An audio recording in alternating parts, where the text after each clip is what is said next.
Bonjour à toutes et à tous, j'espère que vous allez bien. Aujourd'hui pour cette nouvelle vidéo, on se retrouve pour le résumé du match de rugby France-Argentine, match d'ouverture pour l'équipe de France et l'équipe d'Argentine, juste après tout simplement l'ouverture qui avait donné le match Japon-Russie où le Japon s'était imposé. Donc on va résumer ce match France-Argentine, n'hésitez pas à liker si ça vous plaît ce genre de vidéo et à vous abonner pour d'autres vidéos de ce genre.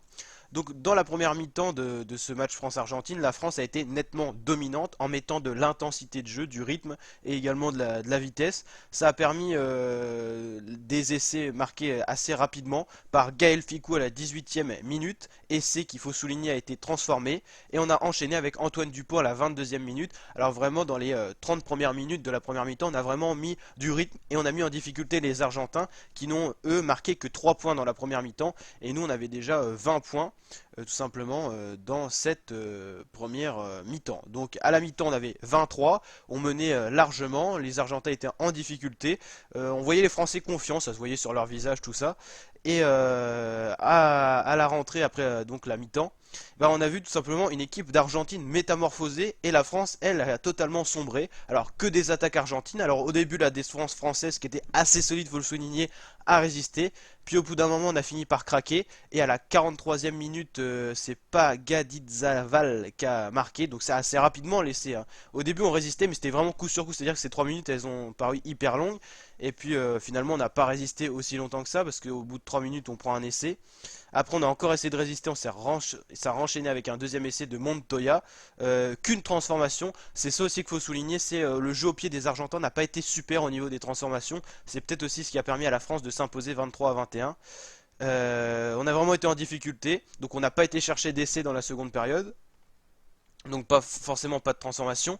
Au niveau des pénalités, je crois qu'on n'a pas été en chercher non plus. On a juste eu un magnifique drop de Camille Lopez qui est rentré justement quasiment à ce moment-là. Il nous a fait un drop qui nous a permis de repasser devant parce que l'Argentine nous menait pour la première fois.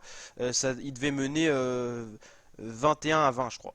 Du coup on a marqué avec Camille Lopez et on est repassé devant et on a su résister jusqu'à la fin avec les Argentins qui ont un peu perdu de rythme parce qu'ils devaient être fatigués tout simplement. Au niveau du physique ça s'est vraiment joué à ça quoi. Donc 23-21, première victoire, mais vraiment courte pour l'équipe de France qui paraît pas très sereine finalement, au dépit de ce qu'elle voulait montrer dans la première période. Donc dans le classement, on prend 4 points, l'Argentine 1 point. À suivre les matchs bien sûr Angleterre, Tonga et États-Unis qui seront importants pour le classement de ce groupe. Déjà on a été chercher une victoire, c'est important, mais c'est pas avec la manière comme on dit. C'est-à-dire que c'est pas une équipe, la France qui a vraiment mis en danger l'Argentine, qui a vraiment battu à plat de couture. Là ça s'est vraiment joué à rien. Ça aurait pu être très bien les Argentins qui auraient gagné. Vraiment c'est une courte victoire. C'est pas une des plus belles victoires de l'équipe de France, mais ce qu'il faut dire c'est que les points sont pris. Voilà, donc j'espère que cette vidéo vous a plu, n'hésitez pas à liker si c'est le cas et à vous abonner pour d'autres vidéos de ce genre. Je vous rappelle qu'on suit en intégralité la Coupe du Monde de rugby 2019 au Japon. Allez, ciao!